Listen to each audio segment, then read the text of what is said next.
Good morning, folks. This is a coffee cup number 2, actually, so I'm a little bit behind, to be quite honest. But I'm not sure what you guys are looking at. However, I have picked up a little more XRP at 225.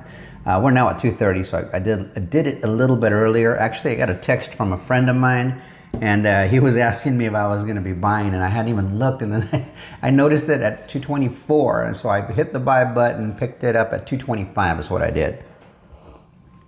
So thank you to you. You know who you are. Kind of alerted me to that. I was a little busy, doing what I need to be doing. But it looks like Ripple acquired another company. This is like the 4th one, I think, this year. They're being aggressive and they're very calculated to position themselves properly. Keep in mind that Ripple, I told you a year and a half ago, 2 years ago, they have a $100 billion war chest. My guess is it's bigger than that now, even with the expenditures of these acquisitions. But this company, let me give you that little announcement here. So this in from Ripple is they're saying that institutional grade asset custody just got supercharged. We're acquiring Palisade on Ripple.com. That's where the article is. Palisade offers a fast, scalable wallet solution ideal for on-off ramps and global corporate payments. Notice how they focus on the business side of things? You want the people with the deep pockets, I guess, right? This integration accelerates value transfer across Ripple payments and Ripple custody. So they already have all those other pieces, right? They go on to say secure custody enables the on-chain economy from safe storage to seamless transfer. We're building the internet of value, which is basically what they've been talking about for the longest time. However, their focus is definitely the deeper pockets. They want to get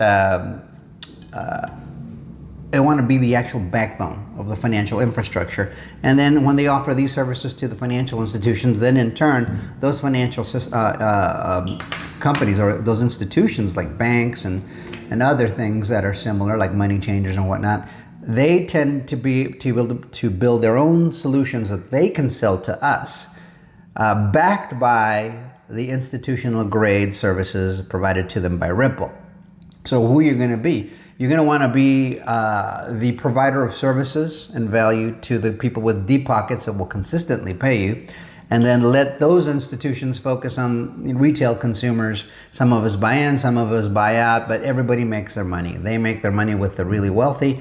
The wealthy make their money off of us, right? A lot of these institutions. That's kind of how it goes.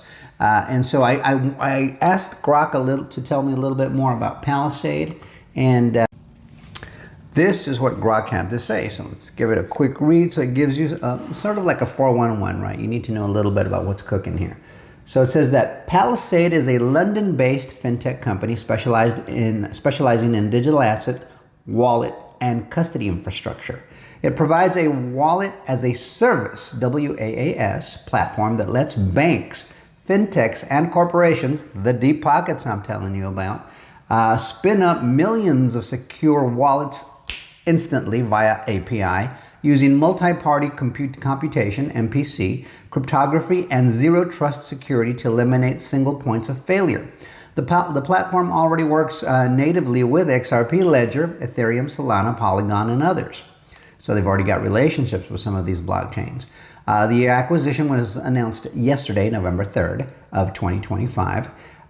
Ripple bought Palisade for an undisclosed sum.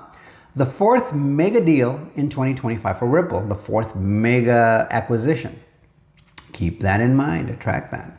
That pushes Ripple's total crypto M&A spend to $4 billion for this year. Previous buys have been Hidden Road for $1.25 billion. Now it's called Prime or a Ripple Prime. Then there was G Treasury prior to that at $1 billion, and that's Treasury Management. And then there's Rail, which was stablecoin payments. Okay, so let's look at that again. Hidden Road was a prime brokerage where they buy, sell a lot of these digital assets and other things to institutions. Then there's G Treasury, which is a treasury management, because everybody wants a treasury now. They want a digital asset treasury. There's going to be a way to manage it. That's what G Treasury was for. That's $1 billion acquisition. And then they purchased Rail earlier, which manages stablecoin payments. You get the picture? They're building a 360 solution. This is very calculated. It's aggressive, and they're going hard. and they're barely touched that $100 billion war chest.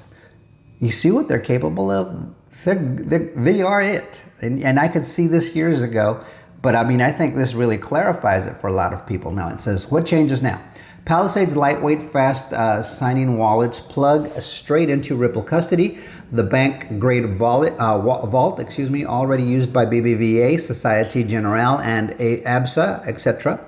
The combo gives institutions one-stop custody, cold storage, hot wallets, real-time sweeping subscription billing, get it? The ability to make money off of these services.